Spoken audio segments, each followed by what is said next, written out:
everyone, it's Sam, aka Ocean Unknown, and welcome back to my channel. This video is quite different from the rest of my videos, but it is a type of content that I would like to start making in the future, and that is video essays. Video essays are a common type of content on YouTube that can range from about 10 minutes to the longest one I've seen is that Victorious video that is 8 hours long. With my video essays, I would like to discuss deeper dives into topics that I really like and just exploring different things that I like. This video is about the Monster High live action movie. However, this movie has a lot of problems. I wanted to take this into my own artistic hands and write and restyle my own hypothetical Monster High live action movie. I would first like to say that this video is absolutely no hate to any of the actors who are in the live action Monster High movie. However, this video is absolute vitriol and hate towards the director of the movie, Todd Holland. For those of you who don't know, Todd Holland is very racist and made a anti-Indigenous and incredibly racist film. First of all, this guy shouldn't even have a career. And also, the fact that Nickelodeon and Mattel made the choice to make him the director of this movie completely goes against what Monster High stands for and its core values as a brand. Also, while there is LGBTQ+ representation in the live-action Monster High movie with Frankie being non-binary, there is also a lot of erasure of LGBTQ+ characters. Garrett Sanders, the creator of Monster High, intended for plenty of the characters to be a part of the LGBTQ+ community. This includes Finnegan Wake and Nathan Rott, who were supposed to be pansexual, Kieran Valentine and Spelljin Codronello, who were supposed to be gay men and in a couple, and Claudine Wolfe, who was supposed to be a lesbian. This movie also miscasted a lot of the POC characters. All in all, please do not watch this movie and do not give the director any of your money. If you really want to watch it, the best thing to do is pirate it and not give him any money. Now it is time to grab my handy dandy laptop to discuss some important things that I wanted to include in my hypothetical Monster High live action movie. Monster High's mission statement is, and I quote, "Monster High has always encouraged fans of all ages to embrace their authentic selves and celebrate what makes them unique. Through a group of freaky fab ghouls, we learned the more you let your inner monster shine, the more you realize you belong." In marketing, a mission statement is meant to share the core values of a company with its consumers. With this mission statement, we can tell that Monster High's core values are individuality, acceptance, and embracing our differences. Those values are very important to me in my overall life as well, and I wanted to include those in this hypothetical movie. The most important thing to me about this movie is that we have a diverse cast and crew on set. It is also crucial that we correctly cast the POC characters in Monster High and we don't whitewash them. It is also important to cast actors that are part of the LGBTQ+ community, since this film, kind of a little spoiler for when I talk about the story, is a queer love story. Just like in the actual live-action Monster High movie, Frankie will be non-binary and use they/them pronouns. In this film, Claudine will be a lesbian and Draculaura will be bisexual, along with Kieran and Spelljin being gay. There will also be more disability and size inclusivity, since those are two things that Monster High has lacked ever since it started in 2010. While we are on the discussion of cast and crew, I want to talk about the soundtrack of the movie, like a hypothetical soundtrack. There are two artists that I would absolutely love to have on the soundtrack of this hypothetical movie. The first one is Mad Chai, who is an absolutely amazing singer, songwriter, and storyteller. He makes a lot of songs about being in the LGBTQ+ community, and he also makes a lot of kind of darker, spooky songs. His song Killer Queen would be perfect for this movie, and you will see why when I get to the plot. The second artist I'd like to discuss that I would absolutely love to have on the soundtrack is Madison Rose. She self-proclaims her music as rainbow pop, and that is the most perfect description of her music. Songs like Better Off Alone and Technicolor would absolutely suit the themes of this hypothetical movie, which we'll see later on. This movie is basically a ode to early 2000s teen movies like Confessions of a Teenage Drama Queen, A Cinderella Story, and Mean Girls. The last very important thing about this hypothetical Monster High movie is that Cleo Denial's character needs a major rewrite. Cleo needs a rewrite because her personality is compiled of negative stereotypes of Arab women in the show currently. The main stereotypes surrounding Cleo mostly focus around the fact that she is arrogant and mean. I've done a lot of research and I've been listening to a lot of Arab TikTokers and Arab voices about the topic of the mistreatment of Arabs in media, including Cleo, to make sure that Cleo's character in this hypothetical movie is no longer a hateful stereotype. First and foremost, I would hire an Egyptian actress to play Cleo. Next, I would take her positive personality traits and put them at the forefront and remove the traits that are stereotypical. Throughout the animated series, Cleo is an excellent leader. She's very loyal and is very thoughtful towards her friends. She will still be the popular it girl at Monster High, and she still will be the fear-leading captain, but rather than being cocky and mean, she will be confident and secure. She will show her leadership skills during fear-leading scenes and in planning the prom. I will get to this more in the styling portion of this video, but I also, in my Pinterest boards for this hypothetical movie, I made sure to include a lot of POC designers, and for Cleo specifically, I resourced out a lot of Egyptian designers. Claudine's character will also need to be written and changed, as many of her personality traits when Monster High first started are negative stereotypes of Black women.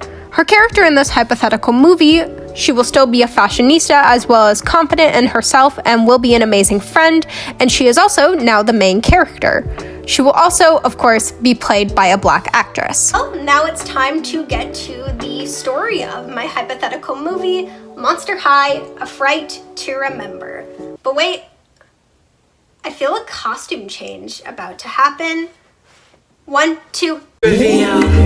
I was gonna put this wig on. I even painted it with pink highlights and everything, but it looked so bad on me. So you will just have to deal with this. Now I know what Trixie Mattel means when she says the pink one so terrify. Maybe she was talking about me. Is it me? Am I the drama?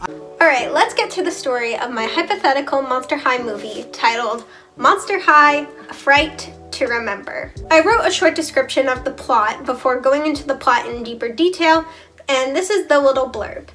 It's prom season at Monster High, and Claudine is trying to muster up the courage to ask her best friend, Draculaura, to be her date. As Draculaura's old friend, who is a well-known matchmaker, comes back into town to introduce her to his friend Fane, Claudine notices that this new kid is up to no good. Will Claudine ask Draculaura to prom and confess her love to her, or will her chance slip out of her claws? So as you all heard there, this is a Monster High prom movie.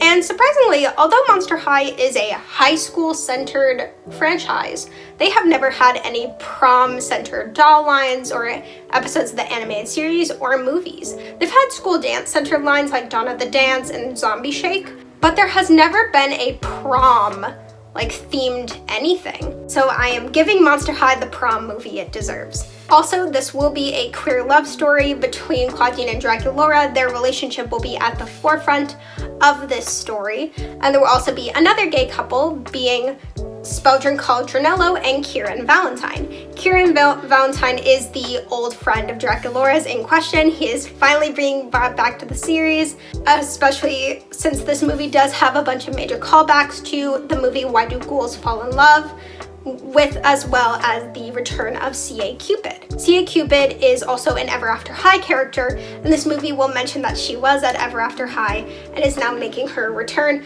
back to Monster High as kind of the well-known matchmaker of the school. This movie also has a brand new character that I created with one of my friends. His name is Fane Novited.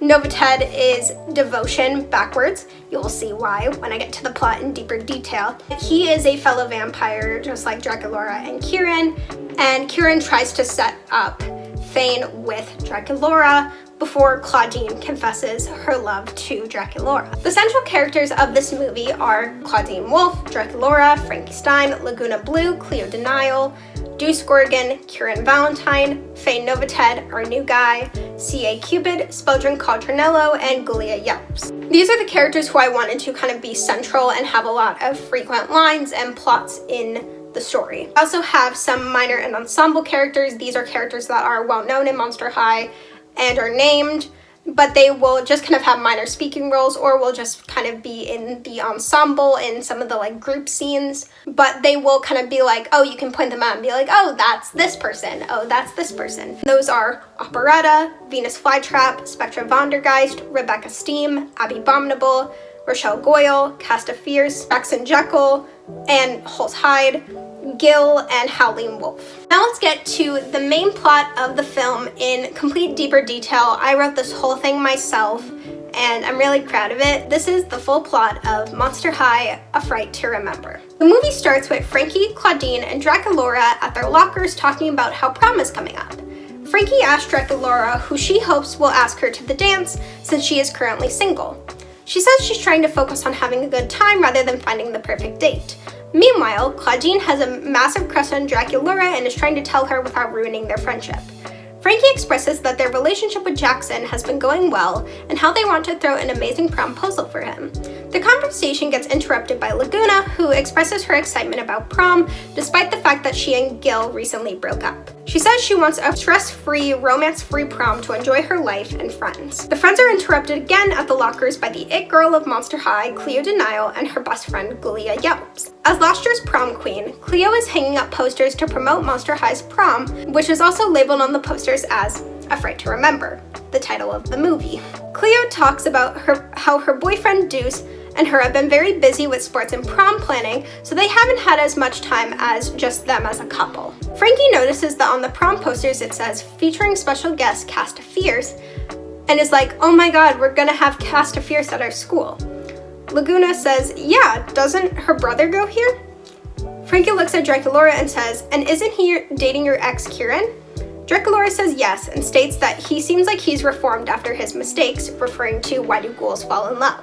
In typical high school movie fashion, big hallway doors open, and Casta's brother Speldrin and Kieran Valentine slow motion walk through the hallway to join the group of friends. As they walk up, the friends mention how Kieran is an expert matchmaker. Kieran tells Draculaura that he has a perfect match for her after they talk about prom. Frankie and Claudine are verbally apprehensive about Kieran's ideas, but he reassures them that he's reformed, and he kisses Speldrin on the cheek. Kieran and Speldrin walk off, and Laguna says, I don't know. I trust someone that isn't your ex for relationship advice. Claudine mentions C.A. Cupid might be a better idea, and Frankie says that Cupid's been abroad at another school for months, referring to Ever After High, but she's coming back this week. The next day at school, Kieran introduces Draculaura to his friend, Faye Novited. Faye is a vampire just like Draculaura and Kieran, and he instantly starts flirting with her. The first gift he gives her is a coffin-shaped box of homemade chocolates that he claims are the Novited family recipe. Throughout the week, Fang brings Draculaura flowers and gifts, but Claudine notices that something is off about him. Draculaura hasn't been acting like herself lately. She's been dressing more in Fane's color scheme, black and red, and has been a lot more mean and aggressive towards her friends, especially Claudine. Claudine asks for reassurance about worrying for Draculaura, but everyone has been so busy with their own dilemmas that they haven't noticed Draculaura acting strange. While the main plot of Claudine trying to confess her love to Draculaura is happening, we also have some B-plots happening in the story, and some of these include Frankie trying and failing to have this amazing, spectacular promposal for Jackson and Holt, Gil constantly trying to get back with Laguna and failing miserably. The point of this storyline is kind of a message of like, you don't need a relationship or like romantic feelings to be happy in life. Like, there are so many other types of love in the world. I feel like sometimes society puts a huge pressure on romantic love as like the only type of love that can like truly make you happy. And that is just not true. Like, platonic love especially can really make someone happy. Self-love too, like,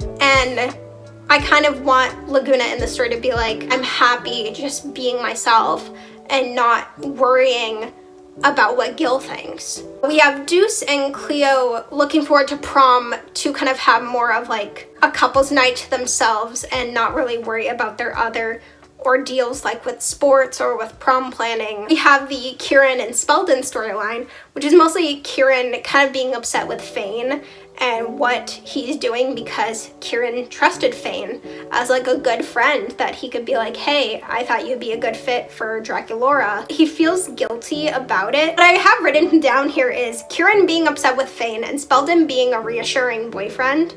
I feel like Spelden would just be like a really nice, comforting, reassuring boyfriend and being like, hey, you didn't know about like what Fane would do, which like, I'll get to that later. Spelden, I just feel like would be very comforting and reassuring and be like, hey, it's okay, this isn't your fault. Now back to the main story of this movie. The next school day, C.A. Cupid returns to Monster High. Later in the day, Claudine asks her for some love advice, but Cupid puts her on her wait list of clients. There will now be a montage of the main characters and some of the named side characters asking Cupid for love advice for prom. I imagine that this is Frankie asking about promposals, and you will see later when I get to the B-plots that Jackson will also be asking about promposals and how to ask Frankie to prom. It'll show Laguna and Gil with their own struggles, and then with Cleo and Deuce as well. It's finally Claudine's turn. She tells Cupid that she loves Draculaura and is worried for her, and Cupid hears her out. Cupid asks if a love potion was involved, especially considering that Fane is a vampire, and she brings up how certain vampires create love potions with blood in them. Claudine realizes that the love potion was the chocolates that he gave her. Since Draculaura is a vegetarian vampire, Cupid tells her that she's lucky that it was only just a little piece of chocolate, because if she had eaten or been near more of the potion, Draculaura could have been lost in the spell forever. Claudine asks Cupid how to reverse the spell. Cupid tells her a confession of the truest love will break the spell. She wishes Claudine the best of luck and tells her to be careful of Fane in case he does anything else to hurt her. Claudine overhears Fane and Kieran talking in the hallway about Draculaura and how he plans to guarantee that Draculaura is his love forever by making sure that they are prom king and queen. Claudine is now concerned and knows she needs to act quickly. She tells Cupid what she heard. Claudine runs to Draculaura's house in the pouring rain. In typical teen film fashion, Claudine confesses her love to Draculaura in the rain and asks her to prom, and this breaks Fane's spell. Draculaura grabs her pink umbrella, and the two run out in the street and kiss under the umbrella. Claudine tells her that she hasn't even bought a prom dress yet. Draculaura tells her that Fane bought her a dress and he's delivering it tonight. They quickly run back inside and Claudine hides. Fane shows up and gives Draculaura a red dress. Draculaura looks at the dress with Claudine and it's really, really ugly. It just doesn't fit Draculaura as a person at all.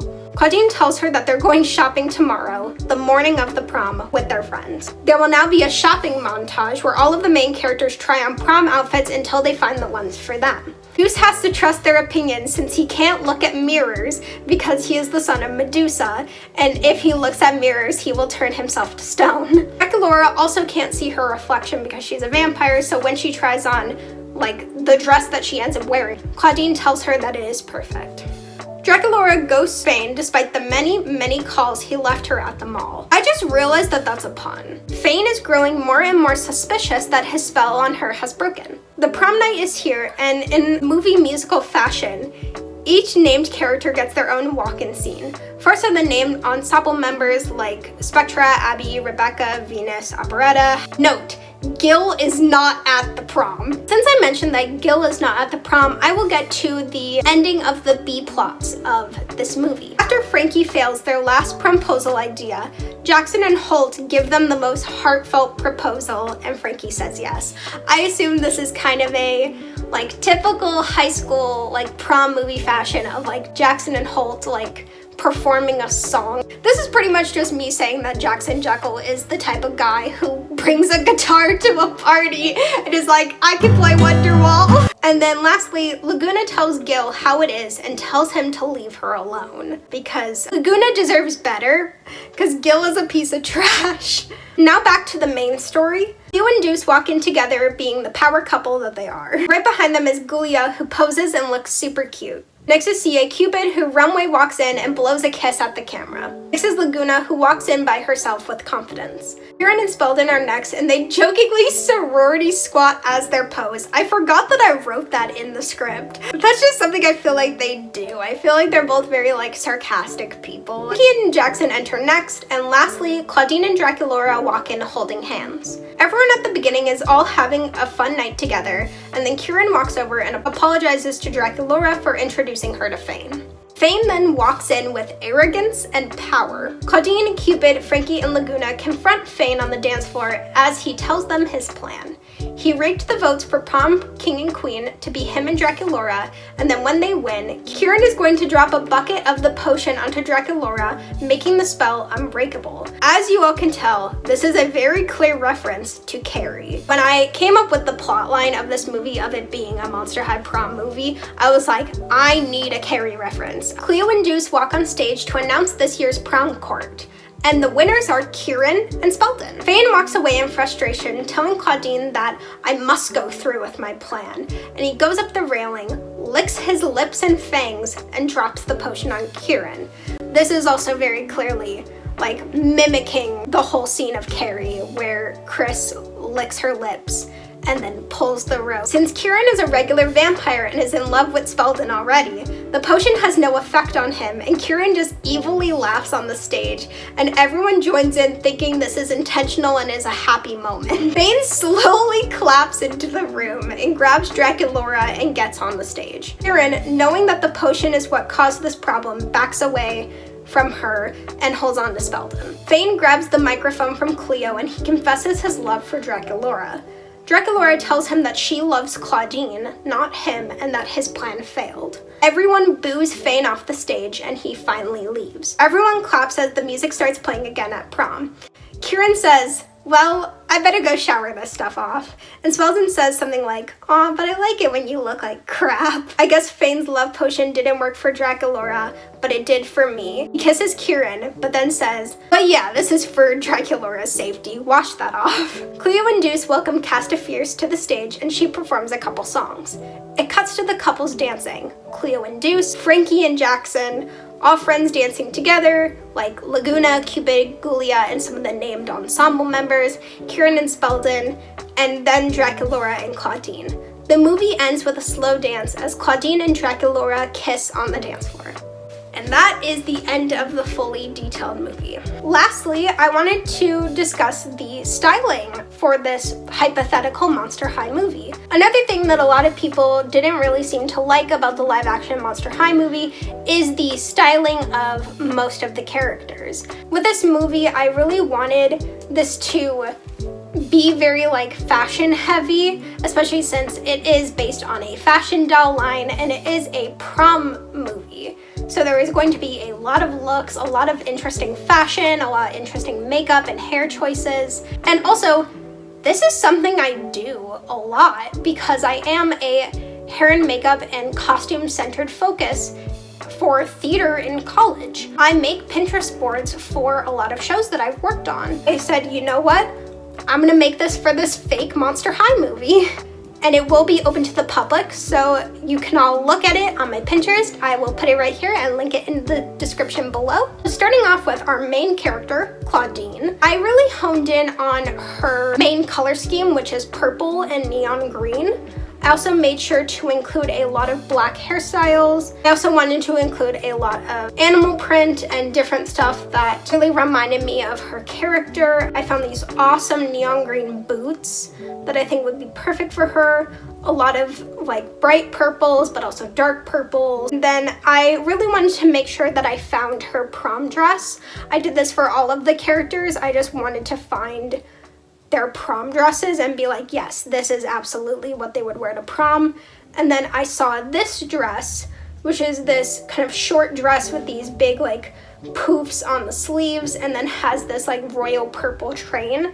And when I saw this, I was like, that's the one. This is absolutely something that Claudine would wear to prom. For Draculaura, I have a lot of hair references. I found some really nice references for that on Pinterest. I also found some really cute outfit inspiration. A lot of like what I wear, kind of like little like button-ups and then like pink sweaters or t-shirts, a lot of plaid two-piece sets, a lot of black and pink, a lot of plaid. I really liked a lot of these outfits. This one in particular, I really liked this. I love the beret, I love the little like vest and the shirt. And then I had a couple of options for her prom dress. I really wanted her to kind of have this like pink like fluffy ball gown and this oddly perfectly contrasted Claudines. I think I landed on this one that is so black and pink and is it's very decorative. For Frankie, their prom dress was probably the hardest to find. I wanted kind of like a spooky academia kind of vibe. I have a lot of sweater vests, a lot of those kind of like stitched up, a lot of like safety pins, a lot of plaid, kind of more of like a punk aesthetic. I also, of course, had to throw in a picture of Ju from Card. As many of you know, I love K-pop and I love Card as well. Her hair just looks incredible. I found it in so many Pinterest boards for Frankie. And then for their prom dress, I have two options.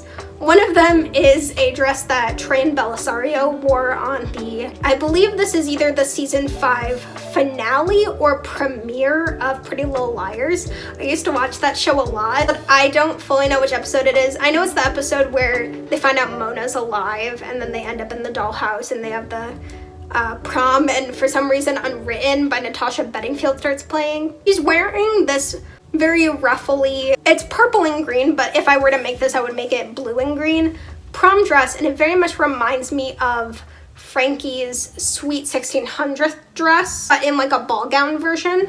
I also found this dress that is more of like a houndstooth or like tweed kind of pattern, but it adds texture, and then it's also accessorized with a blue necklace. For Laguna, I had a lot of fun with like her color scheme and her hair. Her hair was so fun to look for. I love just like bleach blonde hair with like little blue streaks. I think that's so fun. And then also adding like kind of iridescence, pinks to her color scheme, a cotton candy color scheme, but still with like a very beachy energy, beachy kind of formal wear, a little more fun. The fun thing about Monster High with styling is that like you don't really have to like conform to like casual like school wear. It can be whatever it wants to be. And then for her prom dress, this dress is stunning. This like pink and blue, very oceany, like flowy evening gown. I think this is beautiful. For Cleo, I mentioned this in the first half of this video,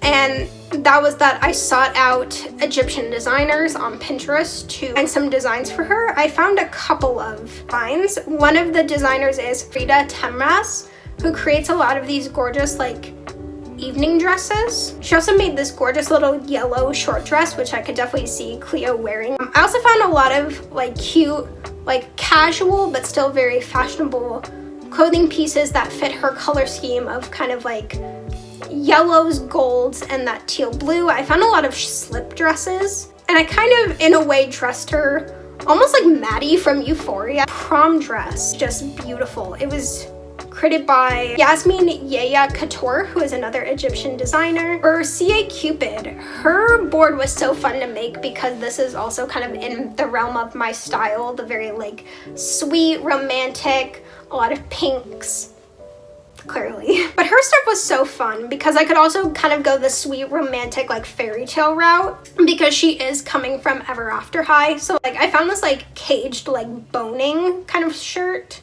I found a lot of fun like heart makeup, a lot of really cute shoes, a lot of cute jewelry with hearts. I found a lot of cute little haircuts. And then her prom outfit is probably my favorite that I found. The whole time when I was making this, I was like, I want one of the girl characters to wear a suit to prom. And then I found this suit and I was like, this is Cupid's. And I remember I saw this suit before I even decided that Cupid was gonna be a part of the movie. And I was just like, oh, Cupid needs to be a part of this movie now. Now to Gulia. Gulia was really fun to look for because I kind of, from the start that I kind of wanted her to have a bit more of a vintage prom dress because a lot of her more formal designs take from mostly 1950s fashion. And I wanted to stay true to that. A lot of her more like school designs were a lot of like cute oversized sweaters, a a lot of jeans, a lot of red, a lot of denim, a lot of eyeballs. I found some cute little eyeball accessories. And then for her prom dress, I found a lot of options. There's a lot of red, a lot of vintage, some cute little cherry print dresses since cherries are kind of a common motif in her character. Moving on to the boys. But bring the boys out. Starting off with Deuce Gorgon. His looks were so fun to look for. I didn't want to go like full e-boy, but I kind of went full e-boy. There were a lot of red, a lot of green, a lot of ripped jeans, a lot of plaid, a lot of kind of snake motifs, some snake skin. There was these cool shoes that I found where there was like a snake print in the boots. I also want him to have fake snake bite piercings. This is another outfit that I love. Like, this is an outfit I would wear, and I'm not just saying that because Billy Loomis is on the shirt. If you've seen my TikTok, you know about that. I'll play the clip. This guy killed 3 people, and yet you'll watch it, young lady, and you'll go, I like this guy. Why do I like this guy? And then for his prom look, I just imagine him kind of wearing like a classic suit and then just like a bunch of necklaces. For Kieran and Fane, I wanted a very like Victorian vampire vibe with black and red, also with some pops of color. There's definitely a lot of like big poofy sleeved tops, a lot of corsets, a lot of jewelry, a lot of blazers and sweater vests. There is a lot more like androgynous fashion in here. It was really fun to kind of curate this kind of look. I also do want in a scene, I want Kieran to wear a skirt. I think he would look so cute in a skirt. There was also this cute little bat necklace. I feel like that's so cute. And I also found this dress, which I put in here rather than the Draculaura one, as like a potential option as like, because part of the storyline is that Fane gives Draculaura a prom dress. This was kind of the dress where I was like, that could be an option for like what this would hypothetically be in the movie. As for what Kieran and Fane would wear to prom, I could definitely see Kieran wearing something like this very like patterned vest, maybe with like a velvety kind of suit, definitely with like a lot of earrings. I feel like that would be really cute. And then Fane I could see wearing more of like an edgier suit, maybe like a red blazer, something kind of like this with like the corduroy and all the necklaces and rings. And then for Kieran's boyfriend, for Spelden was kind of hard to look for because I was mostly searching out Monster High themed Pinterest boards, and Spelden is a canon Monster High character. He's not like Fane where I made him up, but Spelden is a very not well-known character. His sister Casta is a lot more well-known, but I tried to stick with his color scheme of mostly purples, neon greens, maybe a little bit of orange. Maybe he has like a bit of kind of like a shag cut, but there's like a little streak of orange like Death the Kid or San from 80s. There's also a lot of like makeup looks. I feel like Spelden would look really cool with certain makeup looks like these, where I just feel like he'd be very expressionate in his fashion style.